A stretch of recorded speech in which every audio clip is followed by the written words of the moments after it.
Bonjour, bonjour. Que la paix soit sur toi. Je suis Zorobabel et aujourd'hui je suis venu vous parler de la loi et de la grâce.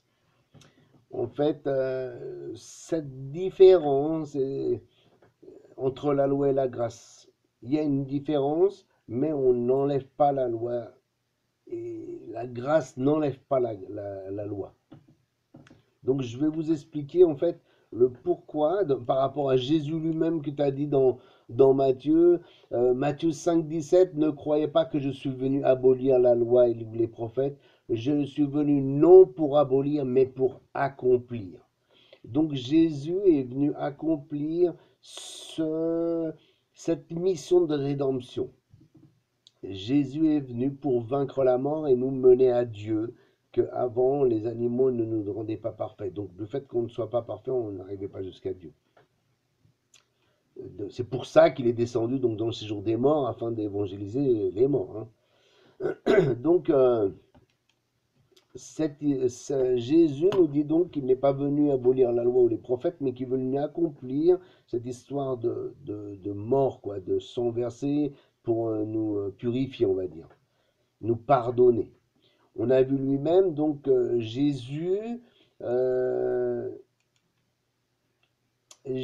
nous a pardonné, il a amené une amélioration dans la loi, mais il n'a pas enlevé la loi. C'est-à-dire que avant, sous la loi, par exemple, on brûlait de l'encens. Aujourd'hui, l'encens, c'est les prières, donc ce parfum de bonne odeur, hein, qu'on dira dans l'Apocalypse. Donc c'est l'encens maintenant, c'est les prières, la prière des saints. Mais on a vu que dans Apocalypse 14, il y a marqué, c'est ici la persévérance des saints qui gardent les commandements de Dieu et la foi en Jésus-Christ. Donc on voit bien qui gardent les commandements de Dieu et la foi en Jésus-Christ. À partir du moment où j'enlève Shabbat, donc Dieu il a dit le septième jour tu feras Shabbat, donc tu te reposeras, tu ne feras pas bouillir d'eau, etc. À partir du moment où j'enlève Shabbat, je peux enlever tous les commandements, parce que de toutes les façons, je serai dans un mauvais chemin. Si tu enlèves un, tu peux les enlever tous, hein, je vois pas la différence. En plus, enlever Shabbat, c'est le pire de tous. Encore, tu m'aurais dit un autre dans ceux de l'homme que tu enlèves à la limite. Enfin, je dis à la limite, même pas, mais ce que je veux dire, ça passerait sûrement plus que de Shabbat que Dieu t'a dit sanctifie le jour pour moi, quoi. On doit donner, donc Dieu nous a donné 6 jours à l'homme pour faire ses affaires, et il a donné un jour Dieu veut que ce jour-là, tu sois à ses pieds. En fait, voilà, que tu n'as plus ta tête à ton business, à ton boulot, mais tu as ta tête à Dieu et tu passes cette journée avec Dieu pour Dieu dans les affaires de Dieu. Maintenant, moi, jour du Shabbat, j'allume mon ordinateur, hein, parce qu'en fait, voilà, si quelqu'un me pose des questions, c'est des histoires de Dieu, je peux répondre, il n'y a pas de problème, voilà, il ne faut pas tout mélanger n'importe comment non plus, hein. Ce que je veux dire, c'est que dans ces 10 commandements, on a vu que Dieu a donné à Moïse les 10 commandements et lui écrivit les 10 commandements avec son doigt sur les 2 tables, donc il les donna à Moïse, les 2 tables de pierre. Ces 2 tables de pierre, on va les retrouver dans l'arche euh, qui suivait le peuple, donc Israël. De là, on a vu que Moïse ne passe pas le Jourdain, mais c'est Josué qui passe le Jourdain. Et en hébreu, Josué, c'est Yehoshua. Et Yehoshua, en français, donc ça veut dire Jésus. Donc on a vu que Moïse ne passe pas le Jourdain, mais il a dit, toi, Josué, tu passes le Jourdain. Et on a vu, par exemple, qu'il lui disait, mais surtout, rappelle-toi de bien suivre tout ce que je t'ai enseigné. Donc, euh, Josué 1, versets 6 et 7, fortifie-toi et sois ferme, car toi, tu feras hériter à ce peuple le pays que j'ai juré de donner à leur père. Seulement fortifie-toi et sois ferme pour prendre garde à faire selon toute la loi que Moïse, mon serviteur, t'a commandée. Ne t'en écarte ni à droite ni à gauche, afin que tu prospères où tu iras. Maintenant, effectivement, vous allez me dire, mais oui, mais donc on ne tue plus d'animaux, on ne laisse plus les petites paillettes. Il y a une différence entre suivre la loi de Moïse et il faut que vous arriviez à comprendre cette histoire d'élévation spirituelle. C'est-à-dire que on était dans le jardin d'Éden, on est tombé par lors du moment la chute avec Adam et Ève, on est tombé, donc avant on vivait, je sais rien, on ne mourait pas, hein.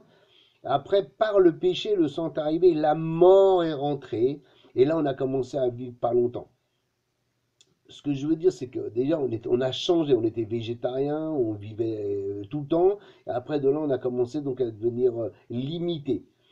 Et on a commencé à manger de la viande, à tuer, mettre du sang, l'autre il a tué son frère, etc. Bref, pas bon. Ce que je veux dire, c'est que de là, on est tombé, de là, il y a eu la loi pour nous, justement, nous donner une conduite. C'est-à-dire qu'en fait, la loi, ça représente une conduite que Dieu nous a donnée par les Lévitiques, Deutéronome, les nombres, une conduite à tenir pour arriver jusqu'à lui. Tu ne feras pas ceci et tu ne feras pas cela. C'est-à-dire que tu ne mangeras pas ceci et tu ne mangeras pas cela. Il nous a donné donc une conduite à faire. Tu ne coucheras pas avec ta nièce, tu ne te dévoileras pas ta nudité, tu ne coucheras pas avec ta belle-mère, tu aideras ton prochain, quand il fait tomber son bœuf, tu dois l'aider. Bref, il nous a donné une façon de faire euh, pour être saint, que nous n'avons pas quand on n'est pas avec Dieu, on vit n'importe comment, on fait n'importe comment, on n'a pas de problème de conscience.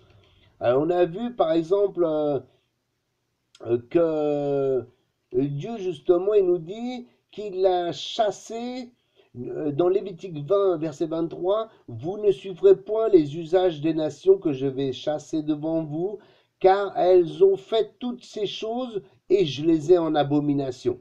Donc toutes ces choses, elles mangent n'importe quoi, elles vivent n'importe comment, elles font n'importe quoi, et donc voilà, Dieu les a en abomination. C'est pour ça qu'il les jette devant nous, hein, qu'il les détruit. Qu'il les détruit pour nous faire place à son peuple. On a vu maintenant que Jésus, donc, c'est lui qui nous emmène, qui nous fait passer qui nous mène en terre sainte, donc on va dire la Jérusalem céleste, c'est le millénium. En l'occurrence, pour l'instant, on va parler du millénium, parce que le après-millénium, c'est encore autre chose. Mais nous, on arrive au millénium, c'est le millénium qui nous intéresse, donc c'est cet Jourdain, c'est notre Jérusalem est là. La Jérusalem céleste. Aujourd'hui, on n'est plus dans la Jérusalem physique, bien que je pense que pendant le millénium, elle aura cours, mais en l'occurrence, jusqu'au millénium, elle n'a pas cours. Le temple qui va se reconstruire, ça va être pour faire venir le diable, et donc c'est pour ceux qui n'ont pas voulu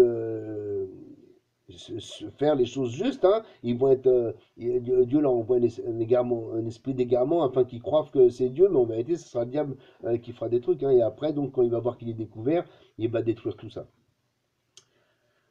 Ce qu'on doit bien comprendre, c'est que donc Jésus nous mène en terre sainte et il a bien dit, il est bien marqué, donc fais attention de pratiquer toute la loi que je t'ai donnée. Mais Jésus, quand il vient, donc, il nous montre une évolution, c'est-à-dire que c'est ça qu'on doit visionner, c'est l'évolution que Jésus nous apporte par rapport à Moïse. Et Jésus, c'est Jésus, hein, c'est pas n'importe qui. Je veux dire, il est moitié homme, moitié Dieu. C'est-à-dire qu'il vient pour emmener la parole de Dieu. Il ne vient pas pour changer la parole de Dieu. Il vient pour l'emmener, nous montrer, nous donner la parole de Dieu. Jésus a dit à la femme adultère, quand tout le monde voulait la lapider, Jésus a dit que celui qui a la première pierre lui jette. Donc tout le monde s'en va, hein, en commençant par les plus anciens, c'est-à-dire ceux qui avaient le plus d'auteur dans la religion. Hop, tout le monde s'en va. Tu restais seule, femme, personne t'a condamné, va, je te condamne pas non plus, va et ne pêche plus. Donc on voit ce pardon que nous n'avions pas au temps de la loi. Au temps de la loi, on te tuait. Aujourd'hui, celui qui fera adultère, il mourra pareil en vrai, sauf que on ne la lapidera pas. Il mourra, c'est-à-dire que on voit, il deviendra un religieux, hein, il suivra donc les nations et à la fin, il sera jeté dehors, donc il mourra pareil, sauf que ça ne sera pas de la même façon. Mais voilà, on ne fait pas adultère pour autant, hein. C'est pas parce qu'il a dit va et ne pêche pas qu'aillez je vais faire adultère ma femme parce que justement Dieu me pardonne. Non, c'est pas ça. il y a une faiblesse, il y a un truc qui s'est passé, va, il ne pêche plus, il a dit. Il n'a pas dit, ben va, il n'y a pas de problème, tu peux pêcher et puis je te pardonne. Non, non, non, non. On a vu donc cette évolution qui est entre, que Jésus nous apporte une évolution entre la loi et la grâce. Par exemple, le fait les petites bouclettes qu'on se laisse, la circoncision, euh, les animaux qu'on ne tuera plus, on n'y aura plus jamais de sacrifice, parce que Jésus, c'est l'ultime sacrifice. Donc les sacrifices n'auront plus, cet aspect, ça n'aura plus. La femme doit se couvrir la tête, c'est l'autorité, ça c'est pas pareil, l'autorité de Dieu qu'il a dit à la femme de se couvrir. L'homme ne se couvre pas la tête, ça c'est le truc de religion, mais en vrai, l'homme ne se couvre pas la tête hein, quand il prie. Hein. Dieu ne m'a jamais repris en me disant, il m'a repris pour plein de choses, et il m'a jamais repris en me disant, coupe-toi la tête quand tu pries. Donc à partir du moment où il ne m'a pas appris, de toute manière, voilà, dans 1 Corinthiens 11, Christ est le chef, l'homme ne se voile pas, hein, c'est la femme qui se voile. Hein. Donc il faut bien comprendre. Hein. Donc on a vu que Jésus nous emmène une perfection. Toutes ces, la circoncision n'est plus, parce que c'est une circoncision du cœur. Tous ces aspects extérieurs n'ont pas cours. Les messouza sur la porte n'ont plus cours. Parce qu'en fait, Jésus me protège. J'ai pas besoin de mettre du sang sur mon linteau, comme ça le diable il passe pas pour détruire. J'ai pas besoin de ça parce que le destructeur ne détruira pas. J'ai pas besoin de ça parce que Jésus me protège. Donc il m'a emmené, toutes ces choses extérieures n'ont pas cours. Jésus donc n'est pas venu pour abolir la loi. Il ne peut pas abolir. Jésus qui est venu nous porter la parole de Dieu ne peut pas l'enlever, on va dire. C'est-à-dire que à partir du moment où j'enlèverai Shabbat, eh ben, je pourrais donc avoir des statuts chez moi, je pourrais donc tromper ma femme, je pourrais donc convoiter, aller voler mes voisins. Il n'y a pas de problème parce que je ne suis plus sous la loi. Donc comme je ne suis plus sous la loi, les 10 commandements, ben, il n'y a pas de problème. Mais si j'ai plus les commandements, c'est mon pédagogue. C'est-à-dire que le Lévitique, ce sont quelque chose, un enseignement que Dieu nous donne pour une bonne conduite. Ne faites pas comme les nations, je vais les détruire. Faites comme je vous dis, mon peuple. Voilà ce que Jésus nous emmène. Donc, on n'enlève pas ça, c'est-à-dire que cette façon de faire et d'agir, on n'enlèvera jamais. Ces 10 commandements, ils ne partiront jamais. Maintenant, tu dois te poser la question, pourquoi je ne fais pas Shabbat, mais je suis le dimanche pour... t'adores même pas Dieu, le dimanche, je suis sûr que tu fais des trucs, que tu fais du travail ou quoi. Donc, tu ne fais même pas comme ça. Pourquoi j'ai aboli? T'as aboli parce que tu suis une religion qui te permet d'abolir. Mais en vérité, t'as jeté Dieu, tu te places sous l'autorité de l'homme. 666, c'est la marque de la bête. À partir du moment où tu n'es plus sous l'autorité de Dieu, tu es sur l'autorité du monde et de la bête. Donc celui qui a le sceau de Dieu, ben, il a la vie éternelle en Christ et puis en Dieu, donc il se rend un comme nous sommes un, etc. Et celui qui ne prend pas la marque de la bête, et celui qui prend la marque de la bête sera détruit. Donc quand tu suis les ordonnances du monde et les choses du monde, tu es détruit. Jésus n'est pas venu pour abolir les fêtes de Dieu. Sûrement pas. Jésus il est venu nous apporter la parole de Dieu. Et Dieu t'a dit, voici les fêtes que je veux que vous fassiez. La Pâque, la Pentecôte, la fête des tabernacles, etc. Les nouvelles lunes qui représentent les 4 jours de Noé, donc le premier mois, le quatrième mois, la tête des mois, du premier mois, du quatrième mois, du septième mois et du 10e mois. Ce sont les 4 jours à célébrer, ce sont ça les nouvelles lunes, on va dire. Donc ce sont des jours qu'on doit célébrer, qu'on ne travaille pas. C'est comme un Shabbat, sauf qu'on peut faire cuire.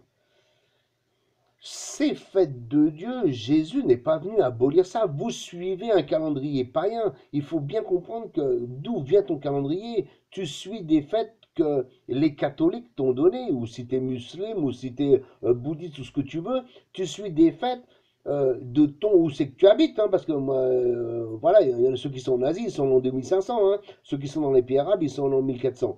Donc il faut bien, enfin 1500, il faut bien comprendre que tu suis un calendrier qu'un roi ou qu'un empereur t'a donné.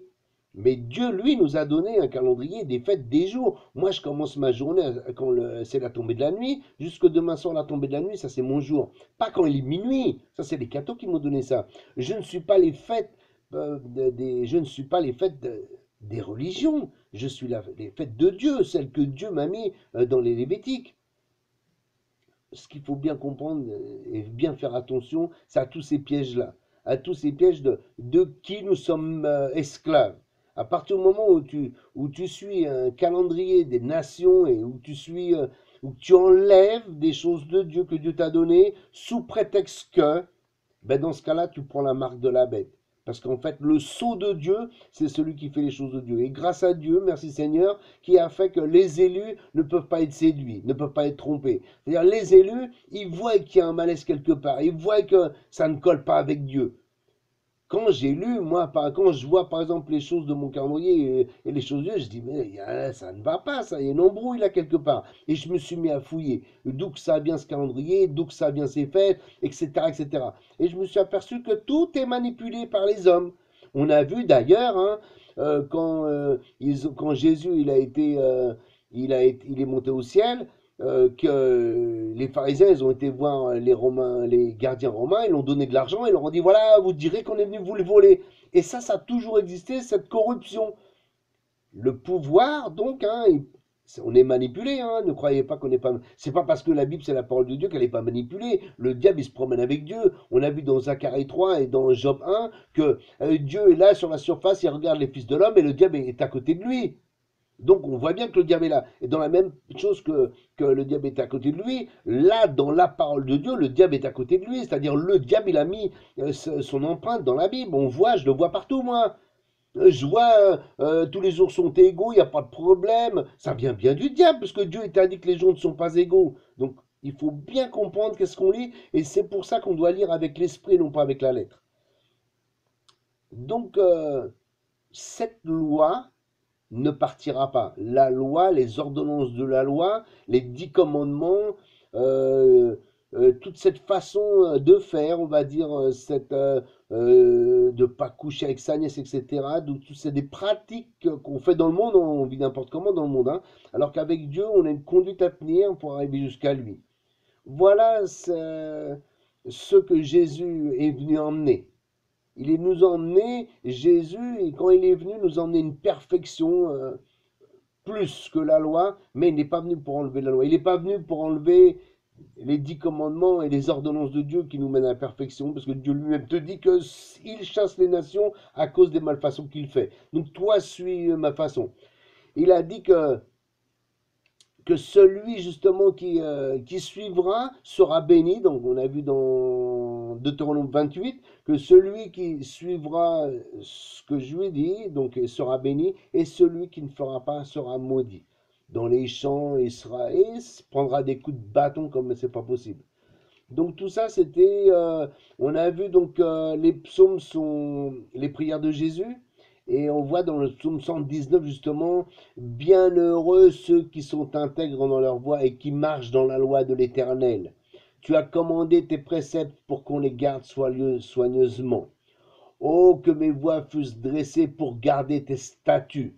Alors je ne serai pas honteux quand je regarderai à tous tes commandements. Je te célébrerai d'un cœur droit et j'aurai appris les ordonnances de ta justice. J'ai caché ta parole au fond de mon cœur afin que je ne pêche pas contre toi. Ouvre mes yeux et je verrai les merveilles qui sont dans ta loi. Voilà, on ne parle plus des sacrifices maintenant. Les sacrifices ont été abolis par Jésus. Jésus est le dernier sacrifice parfait. On n'a pas besoin d'un autre sacrifice. On ne tuera plus jamais d'animaux. On n'a pas besoin maintenant de mettre de l'encens, tout ça. C'est ta prière, l'encens. Donc, il faut comprendre toutes ces petites, cette élévation spirituelle que Jésus nous emmène. Le psaume 1. Mais qui trouve son plaisir dans la loi de l'Éternel et qui la médite jour et nuit. Le psaume 19, verset 7. La loi de l'Éternel est parfaite, elle restaure l'âme. Le témoignage de l'Éternel est véritable, il rend sage l'ignorant. Le psaume 37, verset 31. La loi de son Dieu est dans son cœur, ses pas ne chancellent point, etc. car on a vu qu'il y a un maximum de versets qui, dans les psaumes, hein, déjà, qui nous parlent de suivre la loi. C'est notre force, on va dire. Regarde ce qui est marqué dans le Proverbe 28:9. Si quelqu'un détourne son oreille pour ne pas écouter la loi, sa prière même est une abomination. Donc, il faut bien comprendre ce qu'on lit. Déjà, les psaumes sont les prières de Jésus. On a vu le psaume 22, hein, on parle bien des prières de Jésus. Même si ça a été par la bouche de David, les psaumes sont les prières de Jésus. Donc, quand Jésus te dit, Jésus pratiquait la loi, je veux dire, Jésus, il gardait les 10 commandements, etc., il faisait Shabbat, etc. Et nous sommes le corps de Jésus. À partir du moment où tu ne fais pas ce que Dieu te donne de faire, tu n'es pas le corps de Jésus, tu n'es pas un élu. Je voudrais faire une petite précision encore, tant qu'à le nom qu'on se donne. Nous sommes, le mot chrétien, ça vient des catholiques, hein, c'est-à-dire que le mot chrétien vient par exemple du Nouveau Testament, ça vient de Rome. À l'époque, ils étaient sous l'influence de Rome, et de là, donc les écrits, ce sont eux qui les ont pris, les catholiques et les romains, qui ont pris les écrits et qui nous les ont donnés. Si on a vu qu'ils ont payé les soldats pour qu'ils disent ceci, franchement, chacun il a payé tout ce qu'il veut pour qu'ils disent ce que eux ils veulent qu'on dise. Hein. C'est-à-dire c'est comme ça que ça se passe. Hein. Ça a toujours été comme ça. Hein. C'est toujours ceux qui ont de l'argent qui te disent comment faire. Hein. Qui te font croire ce qu'ils veulent, on te met à la télé ce qu'on veut, etc. Bref, on est des vraies marionnettes, hein, on est manipulés grave. Ce que je veux dire, c'est que quand tu regardes bien ton histoire, tu vas regarder les conciles de Nicée, le concile de Laodicée, donc ça se passe en l'an 321 et en l'an 364, le concile de Nicée c'est en 321 et le concile de Laodicée c'est en 324. Ou dans le premier te dit que pour la Pâque on va pas faire comme les Juifs, hein, on va le faire comme les Romains le font, donc ils nous ont donné, ils nous ont obligé, c'est-à-dire que c'est un décret comme on a vu dans Daniel 3 où le Nebuchadnezzar il avait dressé une statue et il fallait que tout le monde l'adore et celui qui l'adorait pas il était jeté au feu. Donc les autres, les trois juifs n'ont pas voulu adorer la statue, ils ont été jetés dans le feu, mais malheureusement, enfin heureusement ils sont pas morts puisque Jésus était avec eux et les a sortis sains et saufs. Ce que je veux dire c'est que de la même façon, les catholiques nous ont imposé, c'est-à-dire des calendriers, ils nous ont imposé des fêtes, ils ont enlevé tout ce qui est en rapport avec Dieu, et ils ont imposé un jour. On ne fera plus Shabbat dans le concile de la Odyssée, on ne fera plus comme les Juifs, il n'y aura plus de Shabbat, même maintenant, ça sera le dimanche qu'on adorera, parce que l'empereur Constantin, qui était converti au christianisme, imposa de ne plus faire Shabbat, mais qu'on ferait comme les Romains le dimanche, le jour de repos du Seigneur. Bon. Ce que je veux dire, c'est que on vient à l'encontre de Dieu là. À partir de ce moment où on fait comme ça, on vient à l'encontre de Dieu. Le mot chrétien, moi je ne suis pas chrétien. Je suis disciple de Jésus. Et disciple de Jésus, Dieu appelle Israël mon peuple. Dans Ésaïe et dans plein de passages, tu verras que Dieu appelle son peuple Israël. Je suis le Dieu d'Israël. Donc, je suis un Israélite, je ne suis pas un chrétien. Je ne suis pas un catholique, je ne suis pas les religions chrétiennes, je ne suis pas un calendrier chrétien, je n'ai rien à voir avec les chrétiens en fait, except que si je prends que je suis disciple de Jésus. Donc le mot chrétien, ça voudrait dire disciple de Jésus, mais ils tombent bien embrouillés avec ce mot-là, quoi. Je ne suis pas chrétien, je suis israélite. Dieu dit à son peuple, Israël, mon peuple. À partir du moment où Dieu m'appelle Israël, mon peuple, je suis israélite. Maintenant, il ne faut pas confondre avec Israélite, celui qui habite, les Israéliens, ceux qui habitent en Israël, et les Juifs qui se disent Israélites, mais qui ne sont pas avec Dieu, puisqu'ils n'ont pas Jésus. Donc, l'Israélite, c'est celui qui appartient à Dieu. Et celui qui appartient à Dieu, il est obligatoirement disciple de Jésus parce qu'en fait, on n'appartient à Dieu que si on a Jésus. C'est Jésus qui t'a mené dans la Terre Sainte. Donc, les autres, c'est de la séduction, c'est des noms de religion et tout ça, et c'est de l'embrouille. Le mot chrétien, c'est de l'embrouille, ça veut dire c'est être du monde, hein, ça veut dire la marque de la bête. Hein. Donc, les élus sont israélites, ils appartiennent à Dieu, au Dieu d'Israël, mais ils ne sont pas juifs. C'est-à-dire que je ne suis pas juif pour autant. Je suis israélite parce que j'appartiens au Dieu d'Israël. Quand on a vu, par exemple, les deux fils de l'huile dans Zacharie 4, Zacharie 4, les deux fils de l'huile, ce sont justement Jésus et Moïse. Euh, et on le voit encore dans Apocalypse, où les deux témoins, donc, bon, mais c'est pas ça que je veux parler. Donc, on a bien vu que Jésus et Moïse, ce sont les fils de l'huile. Donc, on doit avoir ces deux huiles-là pour être, être israélien. C'est lui l'israélien. C'est celui qui a la loi de Dieu et Jésus. Le tout, donc, c'est ici la persévérance des saints qui gardent les commandements de Dieu et la foi en Jésus. Donc, voilà ce que nous sommes, le nom qu'on a. Et non pas qu'on se met n'importe quel nom, on insulte Dieu, on suit les choses des nations en disant Dieu, Dieu, Dieu. Regarde, c'est pas tous ceux qui m'appelleront Seigneur, Seigneur qui rentreront dans le royaume de Dieu. Hein. C'est ça qu'il a dit Jésus. Allez, je te laisse sur ces quelques paroles. Je te souhaite une bonne méditation, que la paix t'accompagne et que le Seigneur t'ouvre l'esprit pour comprendre et agir. Sois béni au nom de Jésus. Amen.